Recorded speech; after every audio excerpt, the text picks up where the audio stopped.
दोस्तों, stock market में investment करते वक्त बहुत सारे लोग आपको बोलते हैं कि आपको अच्छी कंपनियां सिलेक्ट करनी चाहिए लॉन्ग टर्म इन्वेस्टमेंट के लिए।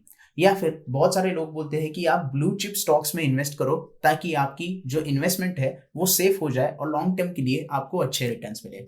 तो एक्चुअल में ये ब्लू चिप स्टॉक्स क्या होते हैं, इसी के बारे में आज हम डिस्कस करने वाले हैं।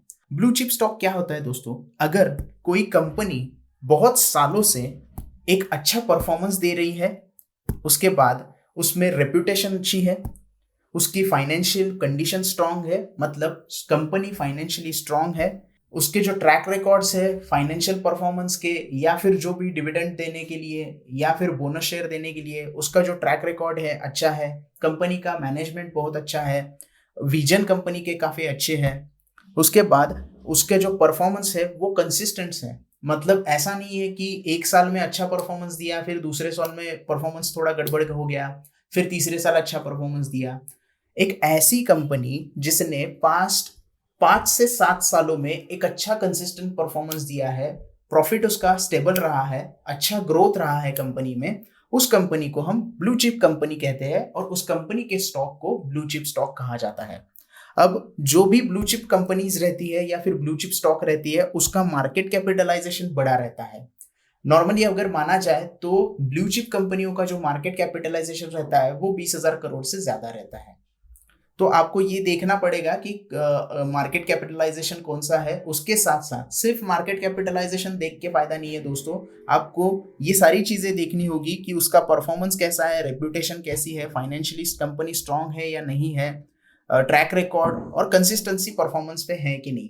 ये सारी चीजें आप देखोगे तो आपको पता चलेगा कि वो कंपनी ब्लू चिप है या नहीं है। उसके साथ साथ अगर कोई ब्लू चिप कंपनी या फिर ब्लू चिप स्टॉक है तो वो उस सेक्टर का लीडर होता है। नॉर्मली हम आईटी सेक्टर का देख ले तो टीसीएस जैसी कंपनी एक ब्लू चिप कंपनी है जो कि आईटी सेक्टर का लीडर का काम करती है। उसके साथ साथ हिंदुस्तान यूनिलीवर एक ब्लू चिप कंपनी है जो एफएमसीजी सेक्टर का लीडर का काम करती है। वैसे ही ऑयल एंड गैस सेक्टर आप अगर देखोगे तो रिलायंस एक लीडर की तरह काम करता है जो कि ऑयल एंड गैस सेक्टर का एक ब्लू चिप स्टॉक है। अब इसमें आपको बहुत सारी चीजें हैं जो यहाँ पे ध्यान में रखनी होती है। जैसे कि ब्लू चिप स्टॉक्स आर लो वोलाटाइल्स, मतलब ये स्टॉक ज्यादा वोलाटाइल नहीं होते हैं, मतलब एक दिन में 50 पॉइंट एक साथ बढ़ गए या फिर गिर गए, ऐसा इसमें नहीं होता है। ये कंसिस्टेंट परफॉर्मेंस देते हैं, इसकी जो वोलेटिलिटी रहती है वो थोड़ी सी कम रहती है। उसके बाद इस कंपनी की हिस्ट्री स्टेबल और अच्छी रहती है, मतलब परफॉर्मेंस जो कंपनीज का रहता है वो स्टेबल होता है और अच्छा ग्रोथ दिखाने वाला होता है। मतलब सिर्फ एक साल नहीं, 5-7 साल पहले भी कंपनी ने अच्छा ग्रोथ दिया होता है और कंसिस्टेंट परफॉर्मेंस अच्छा दे रही होती है, ये आपको ध्यान में रखना होता है। उसके बाद इस कंपनी में या फिर इस स्टॉक में लिक्विडिटी बहुत अच्छी होती है। ऐसा नहीं है कि आपने बाय किया और आपको सैलरी अवेलेबल नहीं है, बाद में सेल करने के लिए फिर कोई बायर अवेलेबल नहीं है, ऐसा इस स्टॉक में होता नहीं है। क्योंकि अच्छी लिक्विडिटी रहती है और कंपनी एक अच्छी परफॉर्मेंस वाली कंपनी है तो उसमें या बायर्स और सेलर्स इजीली अवेलेबल आपको हो जाते हैं। तो आप किसी भी प्राइस पे अगर स्टॉक सेल करना चाहते हो तो वहां पे आपको सेलर बायर मिल जाएगा आपका स्टॉक बाय करने के लिए। उसके बाद दोस्तों, इन्वेस्टमेंट अगर इस कंपनी में करनी है तो ये सेफ मानी जाती है as compared to other stocks, क्योंकि लिक्विडिटी अच्छी है, परफॉर्मेंस अच्छा है, फाइनेंशियली स्ट्रांग कंपनी है।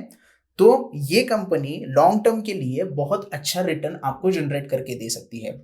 कुछ ब्लू चिप स्टॉक होते हैं जैसे कि आईटीसी या फिर एचयूएल हो गए, वो क्विक रिजल्ट नहीं देते हैं आपको, एक महीने में 10-20% 30% नहीं बढ़ते हैं, लेकिन उनका जो परफॉर्मेंस रहता है वो स्टेबल रहता है, वो धीरे धीरे ग्रोथ करते हैं और आपकी इन्वेस्टमेंट सेफ होती है। ऐसी जगह पे आप अगर इन्वेस्टमेंट करते हो तो लॉन्ग टर्म अगर आप इन्वेस्टमेंट करना चाहते हो तो ब्लू चिप स्टॉक्स में आप इन्वेस्टमेंट करोगे तो आपको वहां पे आसानी से आपका पैसा सेफ हो जाएगा और ग्रोथ आपको अच्छी तरीके से वहां पे देखने के लिए मिलेगी।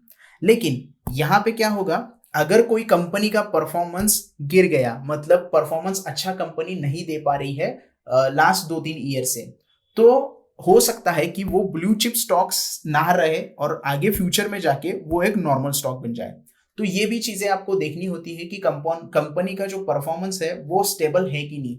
अगर परफॉर्मेंस अच्छा नहीं हो रहा है पिछले कुछ सालों से या फिर 2-3 सालों से कंपनी अच्छा परफॉर्म नहीं कर रही है और जैसे जैसे उसका मार्केट प्राइस डाउन हो रहा है उसका मार्केट कैपिटलाइजेशन भी डाउन होता है, तो आपको ये देखना होगा कि अगर मार्केट कैपिटलाइजेशन डाउन हो गया है और परफॉर्मेंस डाउन हो गई है तो उसका ट्रैक रिकॉर्ड भी खराब हो जाएगा और स्टेबल वो प्रॉफिट नहीं दे पाएगा।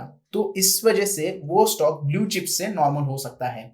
जैसे कि जीएसपीएल कंपनी पहले ब्लू चिप स्टॉक हुआ करती थी 1990-92 के टाइम पे, लेकिन कंपनी का परफॉर्मेंस गिरता चला गया और वो कंपनी ब्लू चिप से सीधे नॉर्मल कंपनी में कंसिडर किए जाने लगे। तो ये चीजें आपको ध्यान में रखनी होती है ब्लू चिप स्टॉक अगर आप देख रहे हो तो।